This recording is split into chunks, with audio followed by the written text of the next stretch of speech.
میرا بھائی نہال ایک نہایت شریف لڑکا تھا۔ کسی نے سوچا تک نہ تھا کہ وہ کبھی اپنے بزرگوں کی آنکھوں میں آنکھیں ڈال کر ایسی بات کہے گا، مگر اس پر تو سدا بہار کا جادو سر چڑھ کر بولنے لگا تھا۔ جب گھر میں ہر کسی نے اس کی بات کو رد کر دیا تو نہال نے خودکشی کی دھمکی دے ڈالی۔ یہی نہیں، اس نے عملی طور پر بھی جان دینے کی کوشش کی اور سب کا سکون تباہ کر کے رکھ دیا۔ بات یہ تھی کہ وہ ایک سدا بہار نامی راکسا سے شادی کرنا چاہتا تھا، جبکہ والد صاحب نے کہہ دیا تھا کہ اگر نہال اس کو گھر میں لایا تو وہ خود کو گولی مار لیں گے۔ والد صاحب کا اعتراض بجا تھا۔ ایک راکسا کو بھابھی بنا لینے پر ہمیں بھی اعتراض تھا۔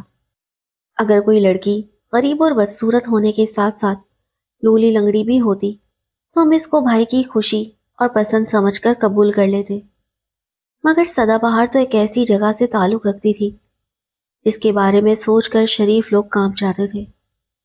تبھی گھر میں بھائی کی اس خواہش کی ہر کسی نے مخالفت کی۔ ہوا یہ کہ بھائی نہال ایک روز کچھ من موجی قسم کے دوستوں کے ساتھ ایک جگہ رقص دیکھنے اور گانا سننے چلے گئے، اور سدا بہار کو دیکھتے ہی دل ہار دیا۔ جانے پھر کیسے یہ روابط بڑھے کہ بات شادی تک پہنچ گئی۔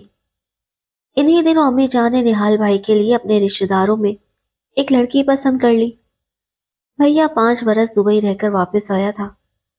چاہتی تھی کہ نہال کا گھر آباد ہو جائے، مگر نہال نے صاف کہہ دیا کہ وہ شادی سدا بہار سے ہی کرے گا۔ جب گھر والوں کو پتا چلا کہ سدا بہار تو بکاؤ مال ہے، سب گھر والوں نے احتجاج کیا، نہال کو سمجھایا، مگر اس کی سمجھ میں کچھ نہ آیا۔ اس کی تو بس ایک ہی رٹ تھی کہ شادی کروں گا تو سدا بہار سے، ورنہ جان دے دوں گا یا گھر چھوڑ کر چلا جاؤں گا۔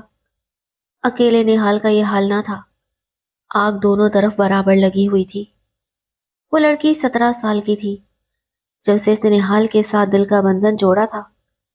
اس نے بھی اپنے پیروں سے گھنگرو اتار ڈالے تھے۔ تبھی اس کی پالنے والی بھی منہ پر پلو ڈال کر روتی تھی کہ اس کی بھی دنیا برباد ہو گئی تھی۔ اس نام نے ہاتھ مانے تو بیٹی کے اس مسئلے کا یہ حل نکال لیا کہ نقد بھاری رقم کے علاوہ ایک کوٹھی کے عوض وہ بیٹی کا بیاہ نہال سے کرنے پر راضی ہو گئی۔ لیکن والد نقد رقم اور کوٹھی تو کیا، اس جیسی بہو کو زہر کا پیالہ تک دینے کے روادار نہ تھے۔ نہال کی الٹی کھوپڑی میں کوئی بات نہ سماتی تھی، نہ ماں کی فریاد، نہ بہنوں کے آنسو، اور نہ باپ کی دھمکیاں۔ اس کے 2 مطالبے تھے کہ میرے حصے کی جائیداد دے دو، میں نکاح سدا بہار سے ہی کروں گا۔ دونوں مطالبے ہی ناقابل قبول تھے۔ ابا نے کہا، بے شک کھا لے یہ زہر، میں تو نہ مانوں گا، مگر نہال نے سچ مچ زہر کھا لیا۔ اب اس کی جان کے لالے پڑ گئے۔ ابو کے آنسو نہ تھمتے تھے اور اماں نے منت مان لی، اللہ میرے بچے کو نئی زندگی دے دے تو میں سدا بہار کو نہ صرف بہو بنا کر لے کر آؤں گی، بلکہ اس کو وہی عزت دوں گی جو ایک بہو کو ملنی چاہیے۔ ابو کے آنسو اور اماں کی دعائیں رائے گا نہ گئی۔ 6 روز کی بے ہوشی کے بعد بالآخر نہال بھائی نے آنکھیں کھول دی۔ میں نے ہاتھ جوڑ کر بھائی سے کہا، نہال، خدا را تو ٹھیک ہو جا تو ہم تمہاری شادی سدا بہار سے ہی کر دیں گے۔ اللہ تعالیٰ کو میرے اکلوتے بھائی کی زندگی منظور تھی۔ وہ رفتہ رفتہ صحیح ہو گیا۔ اماں نے نفل شکرانے پڑھے اور اپنے اللہ سے کیا وعدہ پورا کیا کہ وہ سدا بہار کو بیاہ کر گھر لے آئیں۔ میں بھی دلہن بھابھی کو سلام کرنے گئی۔ اس کو دیکھ کر حیرت سے آنکھیں جھپکنا بھول گئی۔ ایسی پری چہرہ لڑکی تو میں نے زندگی میں کبھی نہ دیکھی تھی۔ اگر میرے بھائی نے اس حسن کی دیوی کے لیے جان دینے کی صحیح کی تھی تو برحق بات تھی کہ عشق میں ایسا ہوتا ہی ہے، جبکہ حسن بھی سدا بہار جیسا بے مثال ہو۔ ایسی مونی صورت پر تو آدمی جان دے بھی سکتا ہے۔ غزالی روشن آنکھیں، سنہرے بال، سونے جیسی رنگت تھی۔ جس نے بھی ہمارے خاندان میں اس حسن بے مثال کو دیکھا وہ دنگ رہ گیا۔ نہال دبئی سے چھٹی پر آیا تھا، چھٹی ختم ہو گئی۔ واپس جاتے ہوئے سدا بہار سے وعدہ کیا، بہت جلد رہائش کا انتظام کر کے تم کو لینے آؤں گا۔ چند روز کی جدائی تو برداشت کرنا ہی ہوگی۔ جب تک نہال موجود تھا گھر والوں نے سدا بہار کو توجہ دی، مگر اس کے جاتے ہی سبھی نے اس کی طرف سے دل برا کر لیا۔ اس کو منہ نہ لگاتے۔ ملال تھا کہ ہم ایسے شریفوں کے گھر کی بہو کہلانے کی یہ لائق نہ تھی، اور بہو رانی بن کر آ گئی ہے۔ سدا بہار مرجھا کر رہ گئی۔ تبھی مجھ کو اس پر ترس آتا تھا۔ وہ اگر راکسا تھی یا کسی غلط جگہ جنم لیا تھا، اس میں اس کا تو کوئی قصور نہ تھا۔ یہ سب تقدیر کے کھیل تھے، اور اب اگر وہ ایک شریف گھرانے کی بہو بن چکی تھی تو یہ بھی اس کی تقدیر میں ہی ہوگا۔ پھر اس سے اتنی نفرت کیوں؟ ایک میں ہی اس گھر میں وہ واحد ہستی تھی جو اس پر رحم کھاتی، اس سے بات کرتی اور اس کے ساتھ حسن اخلاق سے پیش آتی تھی۔ وہ بھی صرف مجھ پر ہی تکیہ کرنے لگی تھی۔ دن گنتے گنتے بالآخر وہ دن بھی آ گیا جب نہال لوٹ کر گھر آیا۔ وہ اپنی دلہن کو لینے آیا تھا۔ اماں نے بہو کو اکیلے دبئی بھیجنا مناسب خیال نہ کیا۔ وہ خود گھر چھوڑ کر نہ جا سکتی تھی، جبکہ بھیا کی خواہش تھی کہ ان کی بیوی کے ساتھ کوئی چلے۔ تبھی بھابھی نے میرا نام لیا کہ نورین ہمارے ساتھ چلے تو میرا وہاں دل لگا رہے گا۔ میں جانتی تھی وہ مجھ کو پسند کرتی ہے، اور باقی گھر والوں سے اس کا تعلق واجبی سا تھا۔ دبئی جانے سے ایک ہفتہ قبل، جبکہ بھائی نہال کسی کام سے شہر سے باہر گیا ہوا تھا، رات کو زور کی بارش ہوئی اور بجلی فیل ہو گئی۔ میں نے بارش کو طوفان میں بدلتے دیکھا تو مجھ سے رہا نہ گیا۔ اسی وجہ سے مجھ کو فکر ہوئی اور میں اوپر چلی گئی۔ بھائی اور بھابھی کا کمرہ اوپر کی منزل پر تھا۔ طوفانی رات کو ایسے عالم میں وہ اکیلی اندھیرے میں پڑی تھی، یہی سوچ کر میں اوپر گئی تھی۔ ٹارچ میرے ہاتھ میں تھی۔ کمرے میں ٹارچ کی روشنی میں نے دیکھا کہ بھابھی بستر پر لیٹی تھی۔ قریب گئی اور ان کے چہرے پر روشنی پڑی۔ وہ رو رہی تھی۔ ہلکی زرد روشنی میں بھی وہ حسن کی کہانیوں کا کردار لگ رہی تھی۔ میں نے دریافت کیا، تم کو ڈر تو نہیں لگ رہا؟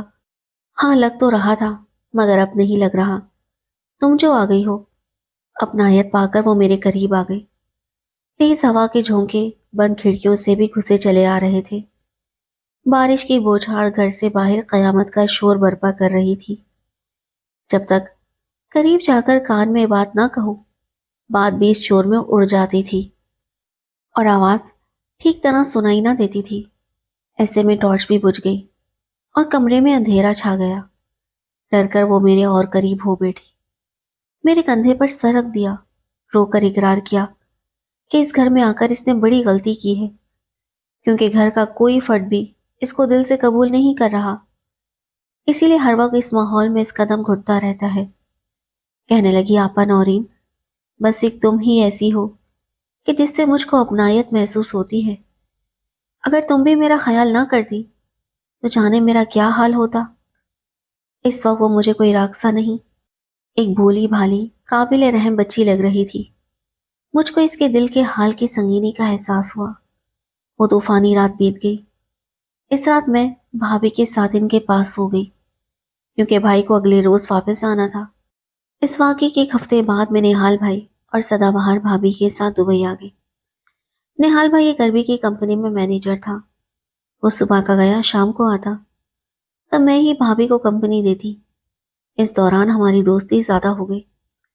تو ایک دن میں نے سوال کر ہی دیا کہ بھابھی، تم کیا اسی ماں کی بیٹی ہو، یا انہوں نے تم کو کسی سے لے کر پالا اور اپنی دنیا کا فرد بنا دیا؟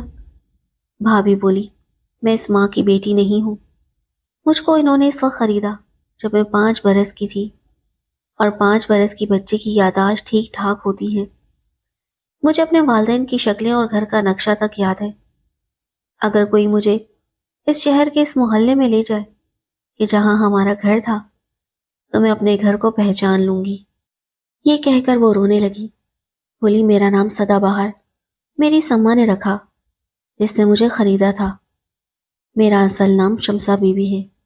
مجھے بڑی حیرت ہوئی کہ بھابھی کو اپنا اصل نام اور بچپن کے حالات و واقعات یاد تھے، حتیٰ کہ والدین کے نام اور بہن بھائیوں کے نام بھی۔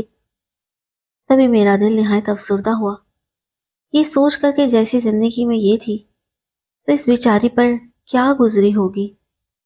اگر یادداشت نہ رہے تو دکھ بھی نہیں رہتا، لیکن یادداشت کے ہوتے ہوئے دکھ سو ہو جاتے ہیں جب اپنے بھلائے نہیں جاتے، اور ان سے جدائی کا دکھ بھی دل کو نوچتا رہتا ہے۔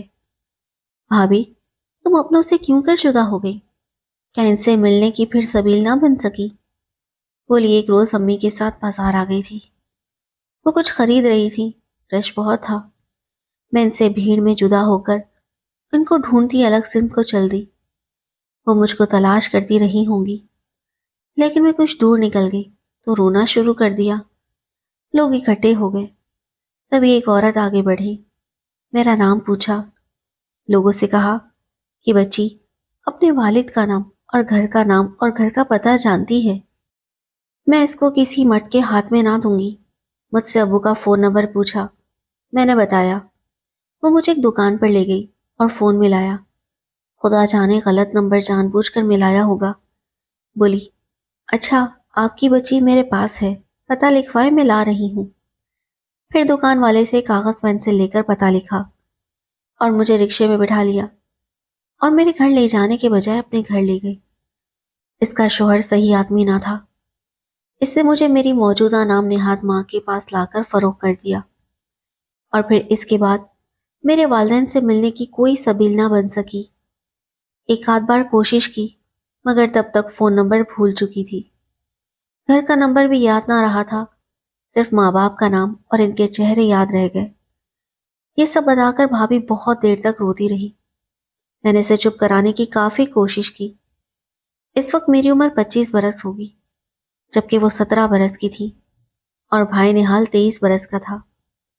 ہماری عمروں میں زیادہ فرق نہ تھا. میں بھابھی کے جذبات کو سمجھ سکتی تھی.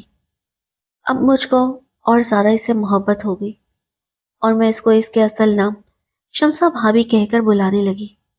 ہر نماز کے بعد دعا کرتی, اے اللہ میری بھابھی کو اس کے والدین سے ملا دے. اللہ نے میری دعا سن لی.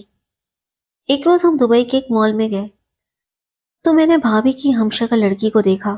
اتنی مماثلت دونوں کی صورت میں پائی کہ مجھے لگا ان کا آپس میں کوئی رشتہ ضرور ہے. تبھی میں اس لڑکی کے پاس گئی اور پوچھا, کیا آپ کے والد کا نام چودھری اسرار ہے؟ وہ چونک پڑی اور بولی ہاں. اور کیا آپ کی امی کا نام زیبو نسا ہے؟ وہ اور زیادہ حیران ہو گئی. ہاں, لیکن آپ کون ہیں اور میرے والدین کو کیسے جانتی ہیں؟ کیا آپ کی بہن بچپن میں بازار میں اپنی ماں سے بچھڑ گئی تھی؟ ہاں ہاں, لیکن آپ کو کیسے معلوم؟ وہ رہی آپ کی بہن. میں نے بھابھی کو آواز دی جو نہال کے ساتھ ایک دکان میں کھڑی جویلری دیکھ رہی تھی. بھابھی ادھر آؤ. میں نے ہاتھ سے اشارہ کیا. وہ میری طرف آ گئی. اتنے میں اس لڑکی کی ماں بھی قریب آ گئی. آپ کی شمسا نام کی بیٹی کھو گئی تھی جو وہ 5 برس کی تھی. وہ میری بھابھی ہے, یہ رہی. میں نے بھابھی کا ہاتھ پکڑ کر اپنی جانب کھینچا. خاتون نے غور سے بھابھی کو دیکھا اور اگلے لمحے وہ اس سے لپٹ گئی کیونکہ یہ ان کی کھوئی ہوئی بیٹی تھی جو دوسری بیٹی کی ہمشکل تھی. یہ دونوں ان کی جڑواں بیٹیاں تھیں. اگر یہ ہمشکل جڑواں نہ ہوتی تو یقیناً ان کی والدہ کے لیے شمسا کو پہچان لینا مشکل ہوتا. میں اللہ تعالیٰ کی طاقت و قدرت پر رتب اللسان ہو گئی کہ واہ میرے رب, تیری شان, تیری قدرت تو جو چاہے کر سکتا ہے. تیرے معجزات بے مثال اور تیری ذات باکمال ہے.